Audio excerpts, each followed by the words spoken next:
رحمت میں تشریف فرما شام اور پردے سے سماعت کرنے والی خواتین اسلام، السلام علیکم ورحمۃ اللہ تعالی وبرکاتہ۔ الحمد للہ الذی کفا والصلاة والسلام علی محمد المصطفیٰ وعلى آلہ واصحابہ الذین فازوا بالدارین، اما بعد فاعوذ باللہ من الشیطان الرجیم، بسم اللہ الرحمن الرحیم۔ قال اللہ تعالی فی القرآن المجید والفرقان الحمید، یا ایھا الذین آمنوا استعینوا بالصبر والصلاۃ ان اللہ مع الصابرین، ولا تقولوا لمن يقتل في سبيل الله اموات بل احياء ولكن لا تشعرون، ولنبلونكم بشيء من الخوف والجوع ونقص من الاموال والانفس والثمرات وبشر الصابرين الذين اذا اصابتهم مصيبة قالوا انا لله وانا اليه راجعون، وقال تعالى في اخر المقام قل لا اسألكم عليه اجرا الا المودة في القربى، او كما قال وقال النبي صلى الله تعالى عليه وسلم الحسين مني وانا من الحسين، او كما قال النبي صلى الله تعالى عليه وسلم صدق الله وصدق رسوله النبي الامين المتين المبين الكريم، ونحن على ذلك لمن الشاهدين والشاكرين۔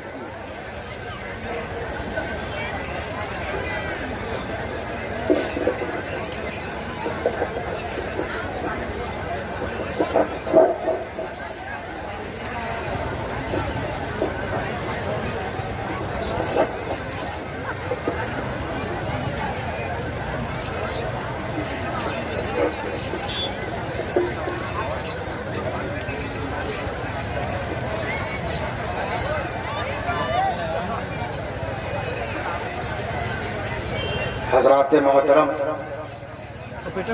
ابھی خطبہ مسنونہ کے بعد میں نے قرآن مقدس کی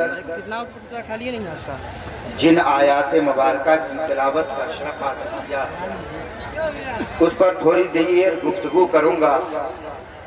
اس سے پہلے آئیے ہم اور آپ مل کر حضور اکرم نور مجسم سید عالم آفتاب نبوت ماہتاب رسالت حضور سیدنا احمد مجتبیٰ محمد مصطفیٰ صلی اللہ تعالی علیہ وسلم کی مقدس بارگاہ میں عقیدت و احترام کے ساتھ درود شریف پڑھنے بآواز بلند۔ اللہم صلی علی سیدنا و شفیعنا نبینا مولانا محمد بارک وسلم صلاۃ و سلام علیک یا رسول اللہ صلی اللہ تعالی علیہ وسلم۔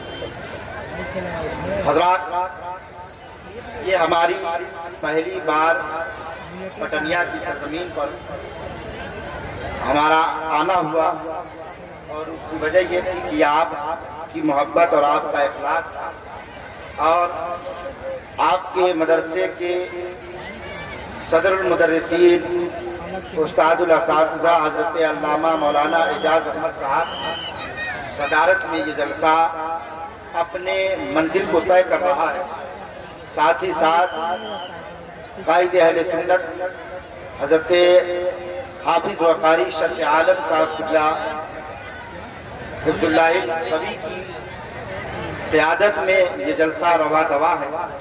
علماء کرام، شورائے اسلام کا عظیم جمع غفیر آپ کے اس علاقے میں تشریف فرما عظیم قافلہ موجود ہے، جن میں سے میرے بعد انشاءاللہ الرحمن آپ بہترین نعت خوانی اور تقریر سماعت کریں گے۔ بالخصوص قاضی چمپارن حضرت علامہ مولانا مفتی محمد رضا امجدی صاحب کی تقریر، اس کے بعد شان خطابت بادشاہ واعظ حضرت علامہ مولانا اظہر القادری صاحب قبلہ نایاب خطاب آپ سماعت کریں گے، اور جمشید ساحل بریلوی کی بھی بہترین آواز آپ کو سننے کو ملے گی۔ پھر حضرت علامہ مولانا صالح رضا صادق نعت خوانی بھی آپ سماعت کریں گے۔ تو فہرست بڑی لمبی ہے، اور علماء کرام کی اسماء کرام بہت زیادہ ہیں۔ لیے آپ کو سبھی کو ملاحظہ کرنا ہے. میرے خیال سے یہ میری پہلی تقریر ہونے جا رہی ہے اور میں تقریر کرتا نہیں ہوں بلکہ ایک مبلغ کی حیثیت سے دو چند باتیں قرآن و حدیث کی آپ کے سامنے رکھوں گا. اس لیے اطمینان و سکون کے ساتھ ہماری طرف سے درخواست ہے، گزارش ہے کہ آج کل جلسے کو لوگوں نے خراب کر دیا. پہلے کے وہ لوگ جو یہاں بوڑھے لوگ موجود ہیں وہ بتائیں گے کہ پہلے جلسہ ہوتا تھا تو 10-10 کلومیٹر دور سے لوگ جھولا بستر لے کر جلسے میں جاتے تھے اور جلسہ سنتے تھے اور اس پر عمل کرنے کے جذبے کے ساتھ جاتے، اور جب گھر آتے تھے تو اہل محلہ دیکھتے تھے کہ فجر کی نماز میں آج یہ شخص موجود ہے، آخر بات کیا ہے، یہ نوجوان نماز فجر پڑھ رہا ہے. تو اہل محلہ والے کہتے تھے کہ ارے تمہیں نہیں معلوم ہے پٹنیا کی سرزمین پر جلسہ ہوا تھا جس میں خطبہ نہیں ہے، نماز کی تلقین کی تھی اور ان کے دل و دماغ پر یہ بات اثر کر گئی اور آج یہ نمازی ماشاءاللہ. آج ہمارا معاشرہ بڑے تیزی کے ساتھ سوشل میڈیا سے قریب تو ہوا، تیز رفتار زمانہ ہے. اس زمانے میں کسی انسان کو اپنی بات کسی تک پہنچانی ہو تو بہت ہی آسان ہے. آپ اپنے ہاتھ میں لیے ہوئے ایک اینڈرائڈ فون کے ذریعے ایک کلک میں آپ اپنا میسج پوری دنیا میں بھیج سکتے ہیں.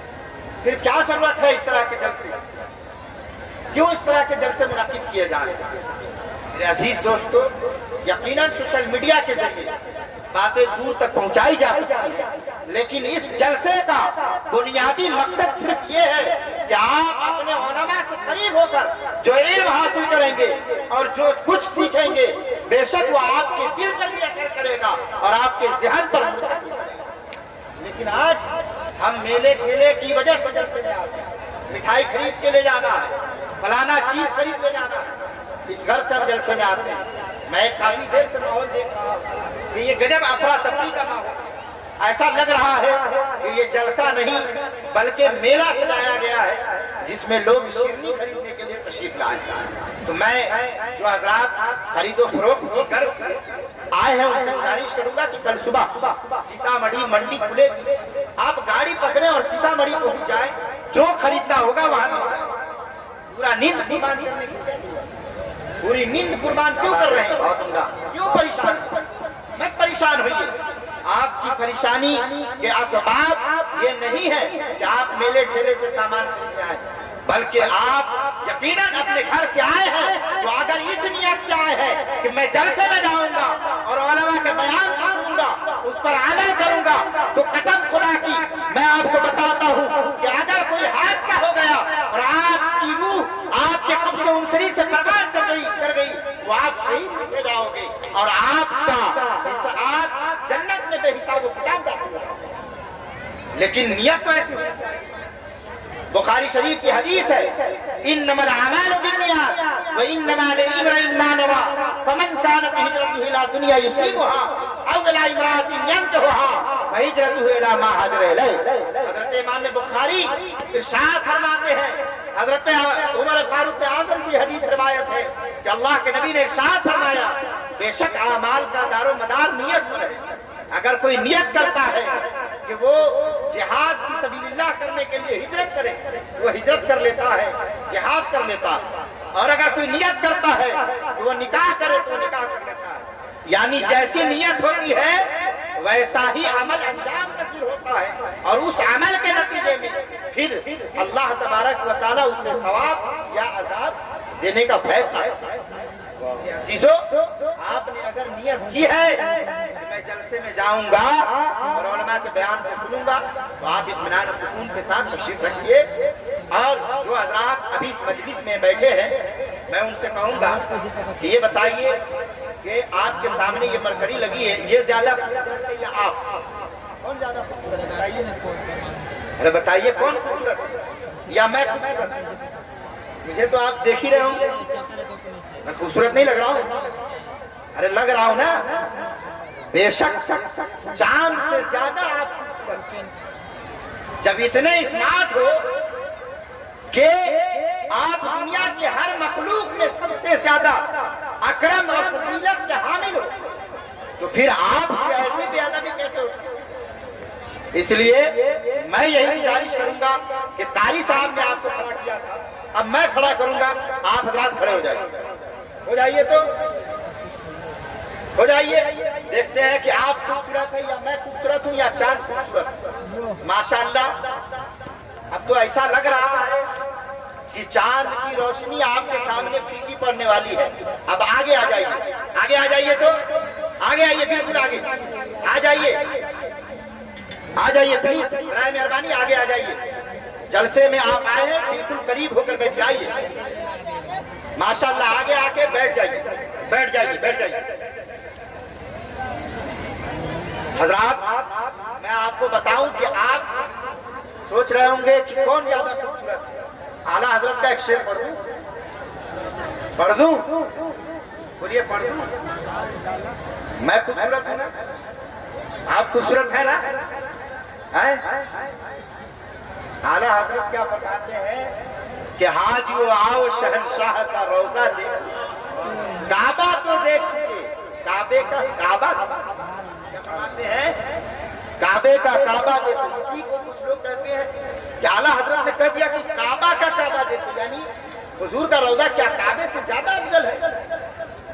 ارے کعبے میں تو خدا کا جلال برستا ہے، تو سنو مدینے میں بھی مصطفیٰ کا جمال برستا ہے۔ کچھ لوگ کہتے ہیں کہ یہ سنی حضرات یہ کہتے ہیں کہ حضور کا روضہ کعبے سے زیادہ افضل ہے۔ ارے قسم خدا کی، قرآن تو یہی کہہ رہا ہے کہ اے محبوب اگر کعبہ کعبہ بنا ہے تو تمہاری رضا پر بنا۔ بے شک اگر آپ نہیں چاہتے تو کعبہ کعبہ نہیں بنتا۔ لیکن سنو میں آپ کو ایک بات بتا دوں کہ کوئی دیوبندی وہابی آپ سے پوچھ لے کہ کعبہ افضل ہے یا مصطفیٰ کا روضہ افضل ہے تو آپ کو سمجھ میں نہیں آئے تو اعلیٰ حضرت کے دربار میں چلے جانا اور فرمانا کہ میرے اعلیٰ حضرت مجھے آپ ہدایت عطا فرمائیے اور بتائیے کہ کعبہ افضل ہے یا مدینہ۔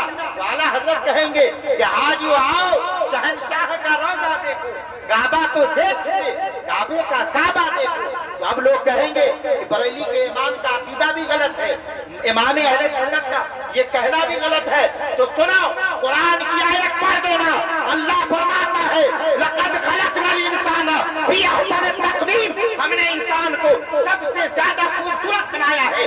دوسرے مقام پہ رب ارشاد فرماتا ہے لقد کرمنا بنی آدم، ہم نے آدم کو سب سے زیادہ عزت والا بنایا ہے۔ ارے سنو قرآن کی آیت پڑھنے والوں آپ غور کر لو، تمام مخلوق دنیا کی ہر شے اللہ کی بنائی ہوئی ہے، خدا کی مخلوق ہے، خدا نے پیدا کیا ہے۔ کعبہ بھی خدا کی مخلوق ہے، اگر کعبہ بھی خدا کی مخلوق ہے تو اس اعتبار سے آپ دیکھیے اللہ فرما رہا ہے کہ جملہ مخلوقات میں سب سے زیادہ افضل انسان ہے، سب سے زیادہ کرامت والا انسان ہے۔ ارے جب جانے کعبہ بھی مخلوق ہے، انسان بھی مخلوق ہے اور خدا بتا رہا ہے کہ مخلوق میں انسان زیادہ افضل ہے، انسان زیادہ عزت والا ہے، تو فیصلہ ہو گیا کہ یہ انسان ہے جو کعبہ سے افضل ہے، تمہارے مصطفیٰ کی ذات کیا ہوگی جو کیا کعبے سے زیادہ افضل نہیں ہوگی؟ بے شک اسی لیے تو اعلیٰ حضرت نے کہا حاجی آؤ شہنشاہ کا روضہ دیکھو، کعبہ تو دیکھ چکے، کعبے کا کعبہ۔ نعرے تکبیر، نعرے رسالت، شہید اعظم کانفرنس مسلک اعلی حضرت، نعرے تکبیر، نعرے رسالت۔ تو اب کنفرم ہو گیا نا کہ آپ کعبہ سے بھی زیادہ بولیے نا، ارے بولتے رہیے گا، میں صرف ساتھ سناؤں یا آپ بولیں گے؟ لب ہلائیے اور بولیے کعبہ بھی مخلوق خدا، ہم بھی مخلوق خدا۔ اب قرآن کہہ رہا ہے لقد کرمنا بنی آدم، ہم نے آدمی کو سب سے زیادہ باکرامت بنایا۔ دوسری جگہ کہتا ہے لقد خلقنا الانسان فی احسن تقویم، ہم نے انسان کو سب سے زیادہ خوبصورت مخلوق بنایا۔ تو اب فیصلہ ہو گیا کہ قرآن کے اعلان کے مطابق انسان تمام مخلوق میں سب سے افضل، کعبہ بھی خدا کا مخلوق، لہذا یہ فیصلہ ہو گیا کہ انسان کعبے سے بھی زیادہ بولیے۔ اسی لیے تو حجت الوداع میں مصطفیٰ جان رحمت کھڑے ہو گئے اور فرمایا اے کعبہ تو بے شک خدا کا گھر ہے، لیکن یاد رکھنا اس روئے زمین پر اگر کسی انسان کا خون بہے تو بے شک انسان کے خون سے اور اس کے عزت و عظمت سے زیادہ تمہاری فضیلت ہے۔ کعبے کی ایک اینٹ توڑ دی جائے یہ برداشت کیا جا سکتا ہے، لیکن ایک انسان کا ناحق قتل کیا جائے یہ برداشت نہیں کیا۔ بے شک یہ تو تعلیم حضرات، یہ خارجی بات تھی، میں اس لیے کہہ دیا تاکہ آپ جمع ہو جائے، اکٹھا ہو جائے، ورنہ میں ابھی تقریر شروع نہیں کیا ہوں، کیونکہ عنوان جو میں نے قرآن پڑھی ہے اسی کے مطابق گفتگو کروں گا، میری عادت ایسی ہے بھی نہیں، لیکن میں چاہتا تھا کہ آپ کو بتا دوں کہ آپ زیادہ کیا ہے، بولیے کیا ہے، سمجھدار ہے، اسمارٹ ہے، خوبصورت ہے، بیوٹیفل ہے، فضیلت والے ہیں، عزت والے ہیں، کرامت والے ہیں، اور میلہ میں گھومنے کے لیے آئے۔ ایسی کرامت سے کیا فائدہ؟ ایک واقعہ بتا دیتا ہوں، بتا دوں، ہارون رشید کے زمانے میں ایک شخص نے، ہارون رشید نے کی بیوی نے کہا کہ میں چاند سے زیادہ خوبصورت، کیا کہا؟ چاند سے زیادہ خوبصورت ہو۔ ہارون رشید نے کہا کہ سنو، تم چاند سے زیادہ خوبصورت ہو، اگر یہ تم ثابت کر دو گی تو میں تمہیں اپنے نکاح میں رکھوں گا ورنہ طلاق دے دوں گا۔ کیا کہا؟ نکاح میں رکھوں گا ورنہ طلاق دے دوں گا۔ چنانچہ ہارون رشید کی بیوی پریشان تھی اور اس وقت یہ فقیہ کارگاہ میں گئی اور کہا کہ حضور، ہارون رشید سے میری ایسی ایسی بات ہو گئی ہے، آپ ہی بتائیے کہ میں کیا کہوں۔ ہارون رشید کی بیوی سے اس فقیہ نے کہا کہ جاؤ اپنے شوہر کو کہنا کہ ہاں میں چاند ثابت کر کے دکھاؤں گا۔ کہا اچھا، کیا کیسے ثابت کروں گی؟ کہا قرآن کی یہی آیت ہے، لقد خلقنا الانسان فی احسن تقویم، پڑھ دینا اور ہارون رشید کو بتا دینا کہ میں چاند سے زیادہ خوبصورت ہوں۔ تو انسان خواہ مرد ہو یا عورت، چاند سے بولیے گا، بولیے، زیادہ خوبصورت بھی ہے، زیادہ سمجھدار بھی۔